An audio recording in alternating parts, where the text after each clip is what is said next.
আসসালামু আলাইকুম ভিউয়ার্স, কেমন আছেন আপনারা? আশা করছি আল্লাহ তাআলার অশেষ রহমতে আপনারা সকলেই ভালো আছেন, সুস্থ আছেন। আলহামদুলিল্লাহ, আমিও বেশ ভালো আছি। আজকের আরো একটি নতুন ভিডিওতে আপনাদের সবাইকে জানাই অনেক অনেক স্বাগত।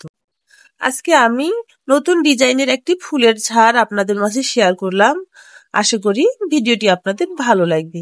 ভালো লাগলে ভিডিওটিতে একটি লাইক দিবেন এবং ভিডিও সম্পর্কে কোনো প্রশ্ন থাকলে আমাকে কমেন্ট সেকশনের মাধ্যমে জানিয়ে দিবেন। আর ভিডিওটি যদি আপনাদের বেশি ভালো লেগে থাকে তাহলে ভিডিওটি আপনারা শেয়ার করে দিবেন। আর আমার চ্যানেলটিকে সাবস্ক্রাইব করার অনুরোধ রইল, যাতে আরো সুন্দর সুন্দর নতুন ভিডিও আপনাদেরকে উপহার দিতে পারি। যারা ফেসবুক পেজ থেকে ভিডিওটি দেখছেন, পেজটিকে ফলো করে দিবেন। স্কিপ না করে পুরো ভিডিওটি দেখতে থাকুন। সেই সাথে আপনারা ভালো থাকুন, সুস্থ থাকুন, পরিবার পরিজন নিয়ে শান্তিতে থাকুন। আর রুহাস মম বুটিক চ্যানেলের পাশেই থাকুন। পরবর্তী ভিডিও দেখার অনুরোধ জানিয়ে আজকের মতো বিদায় নিচ্ছি। আল্লাহ হাফেজ। আসসালামু আলাইকুম।